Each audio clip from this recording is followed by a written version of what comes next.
All right, let's go ahead and bring out our next single guy. Hello, welcome in. My low-functioning self attracted low-functioning men. You're saying the low-value men shouldn't get the treatment of low-value men. You're not doing nothing for me. You didn't buy my outfit. Be a guy. You can date this girl because she's beautiful, but guess what? She's not a wife. And You're the very woman I'm talking about.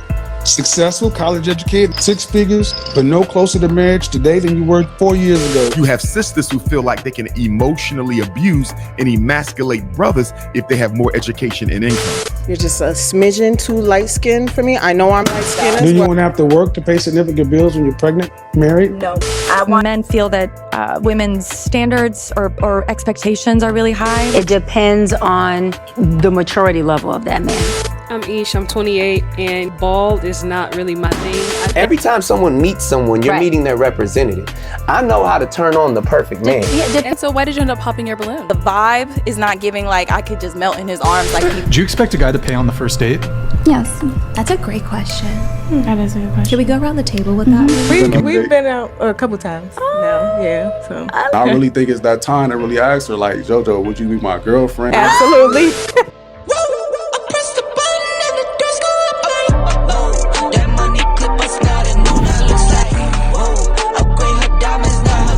Yo, welcome to the Man Space Podcast, where we are redefining manhood. I'm your host, Kyle Torrey, and listen, this is season 2. Yeah, season 2. This whole next season is really going to be dedicated to relationships. Man, I have so many things, man, and what I do with counseling folks and, man, helping men and, therapy and all those things, man. It's just been so many things that I've been hearing that I feel like need to be addressed. I talk to men, I talk to women. I hear the issues, the complaints, the struggles, the successes, the joys, the insecurities, like everything. And so, man, I wanted to dedicate this next season to really diving in to our part that we play in relationships. And so, man, again, this space is for men and by men. We're for men and by men. But ladies, again, this is a open space for you. You can come, pull up a chair. Man, you get an opportunity to peer in, to hear what men are dealing with, what men are struggling with, and also getting to hear some of the things that men, man, are growing and learning as these podcasts go on. So, man, super excited to talk about this next topic in this season to kick it off. And it's going to be the topic of commitment. Yeah, commitment, specifically relationship commitment. Yeah, because there's a lot of stereotypes out there, a lot of messaging out there that say that men are afraid of commitment, that men are resistant to commitment. If you talk to ladies, that's what I hear all the time. It's women are single, they're looking for mates. It's just like, man, it's very hard to get a man who wants to commit and get serious about a relationship and that will ultimately lead to marriage. But I think men struggle with commitment at all ages. And really one of the main primary reasons that I see amongst men why we struggle with it is because of confidence. I've talked about confidence before, but especially as we think about relationships, this is a major issue because when a man is thinking about entering into a relationship with a female, with another party, the reality is we know that we're going to be judged based off what we bring to the table. And so as men, if we're not confident about who we are and what we think and what we can provide and what kind of husband or what kind of boyfriend that we're going to be, then we're going to be reluctant to enter into a relationship purely off of insecurity. See, I think most men struggle with a unrealistic standard about who they need to be when they enter into a relationship. Yeah, see, and I think there's a lot of reasons for it. One is just social media, right? We look on social media, we see couples and they always posting the pictures of them happy and posting all the trips they're going on and showing Christmas all dressed up in the same. They got me, you know what I mean? I'll be doing that too. Dressing up in the same clothes. And like we've painted these pictures of these beautiful homes with these perfect couples, these perfect families. And you see the man standing there as a image of a man who is complete, a man who has arrived. And so if you look at that man, and all men do this, we compare ourselves, we size ourselves up, we compare ourselves to the people around us, the other men around us. We are comparing ourselves to a picture that is not real. Yeah, we compare ourselves to a picture that didn't start out that way. And that's what I want to talk about first, man. This whole thing about confidence and knowing who you are, like we have to throw away that stereotypical picture, that fantasy picture of what a man is. Again, this spot is to redefine manhood. Manhood looks a number of different ways. Successful men look in a number of different ways. A healthy relationship looks a number of different ways. And so we first need to throw away these pictures and these images we are measuring ourselves by that really just aren't true. They're not fair. Like they're not fair because they're not reality. Again, the dude that you're seeing on the picture didn't always look like that dude. And the dude that you're seeing on the picture still got flaws. He's still working on some things. I'm sure he still has some things he wants to achieve in his career. I'm sure his bank account don't look exactly how he wants it to look, but that's not what we see.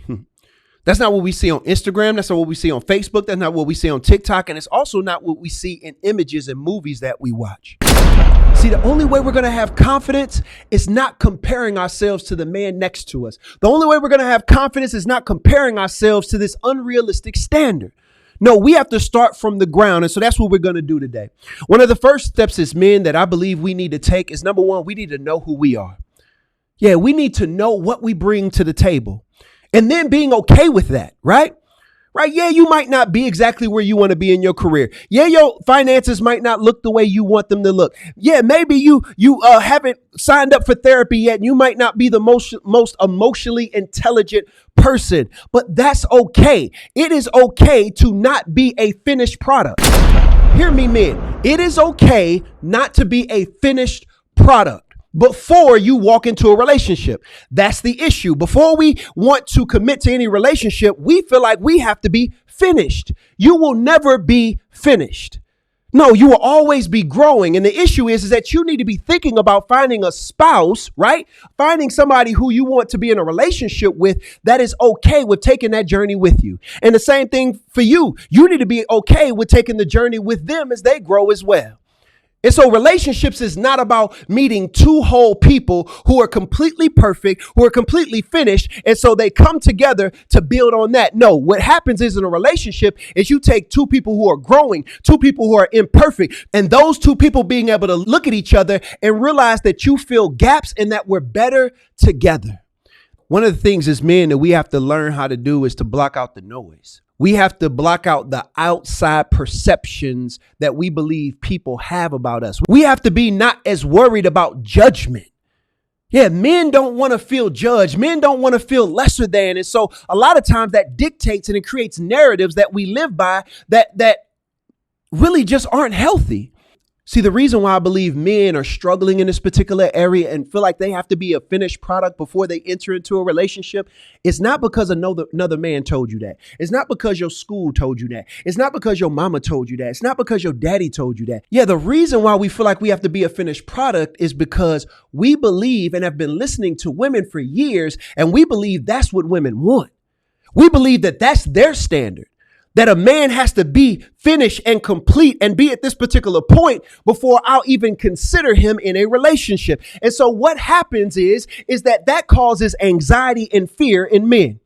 Yeah, part of the problem is that we've heard this narrative of a man has to have this type of bank account from women, or that he has to be this emotionally intelligent, or he has to live in this kind of zip code or provide this type of home or way of living. And so for men, they have anxiety about being in a relationship because they know that that's not them.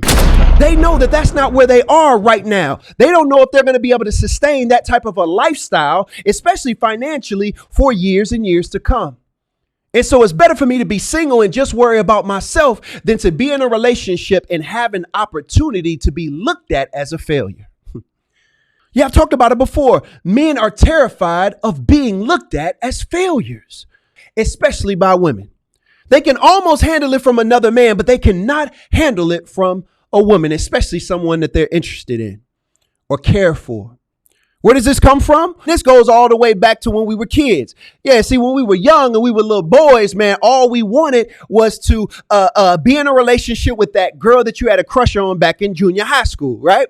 And so men for years, what they did was when they had a crush on a young lady, man, they would look in the mirror and practice how they was going to walk up to her. They practiced what words they were going to use. Like we all practice, you know what I mean? What outfit I'm going to wear, what time I'm going to do it at school, right? Right. They do all this practicing. And then once they've gathered up enough courage to at lunchtime to take that walk up to her, to spit that game and to tell her that she's beautiful and how, you know, you like her and you want to get her number. But here's the issue. After that boy has spent weeks and months preparing for that moment, after that young boy has practiced what he's going to say 1,000,000 times, and after he's walked up to you in front of everybody, what that young girl doesn't realize is that her response is going to have effect that will stay with that man for the rest of his life. Yeah, if that young lady shuts him down, if that young lady tells him, oh, little boy, I don't talk to boys your age and all that, you know, you ain't got a car and all that kind of stuff. Like, listen, that young boy being rejected crushed him. It hurt him. It created a wound that will last for him. It will be something that he will remember for the rest of his life. Many of the men that you see today who are reluctant to get in a relationship are still that young boy years ago that you told no on the playground. And that's something that he has carried with him every single day since that moment before he has entered any relationship. Yeah, the reality is that men need to feel wanted. And they also have to feel like you respect them, that you see them through the lens of respect, that you respect who they are, that you respect their position in life. Yeah, it's funny to me. Y'all know I'm a Christian. And so, man, I love the Bible, man, because I feel like the Bible is so relevant to any time period, any age, no matter your situation. And it's funny to me that even in churches, we've all heard that like gender roles within the home and gender roles within families. And so it's funny to me that in the scriptures, you won't see any scriptures that tell women to cook. You won't see scriptures that tell women that they have to stay at home and not work and be stay-at-home moms. You won't see any of that, though a lot of times in Christianity, that's what you hear. But do you know what God tells women who want to enter into a marriage relationship, a committed relationship? One of the only things that he tells women is nothing about the house, nothing about cleaning, nothing about, for the most part, taking care of the kids and all that. But what he does say is to respect your husband. Now, why is that? I think that he says that because he knows that men cannot thrive. Men cannot go out here and flourish if they do not feel respected in the eyes of the woman they love. And so respect is a big deal for men. And it is one of the main things that impact our confidence. Listen, if you see a guy on Facebook and he look like he's got it all together and he's got the house, he's got the kids, he's wearing the Christmas outfits and he's smiling and his wife's smiling. Listen, the reason why he's flourishing, the reason why he's shining is because he's feeling respected in his home. And so, yes, women have a part to play in that. But the reality is, man, we can't be dependent upon that. We got to respect ourselves. And so if we want to build that confidence as men, we have to, one, know who we are. We need to value who we are and stop comparing ourselves to other men in this picture of perfection before we enter into a relationship. Next thing I want to kind of move into it. Another reason why men are reluctant to be in relationships or have anxiety or fear about it really comes down to the financial aspects. What I often hear from men is, man, I can take care of myself. But trying to take care of another person. And these days, just being honest, so many women have children. So being able to take care of that woman or that child or children is going to change my financial situation. And I still want to be the man who's able to be a provider. And so that makes a lot of men reluctant to enter into and engage women in relationships.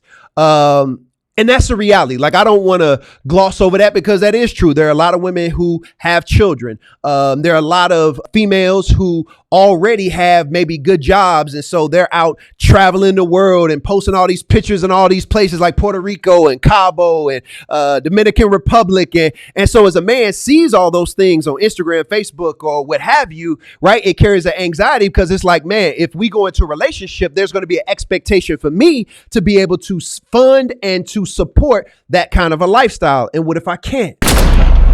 It's funny to me that most men that I talk to, it's not about their current situation. What they're often worried about is the day when they're not able to provide that. Right? So it's not about, hey, can we go on a trip this year or this month or what have you? But man, if I don't have enough money saved, if I'm not in a real good, stable situation for the future, then there might come a day where I lose my job. And what happens when I'm not able to provide that kind of lifestyle when I've already set that as an expectation of the relationship? Yeah, the reality is for men, if we are going to move past this fear and anxiety of commitment and being in a relationship with a woman, a long-term committed relationship with a woman, listen, then we have to learn to communicate. Listen, when you approach a woman and you all are dating, these are the conversations that have to be had. Yeah, the expectation about what life will look like if we're together, right? Communicating about trips.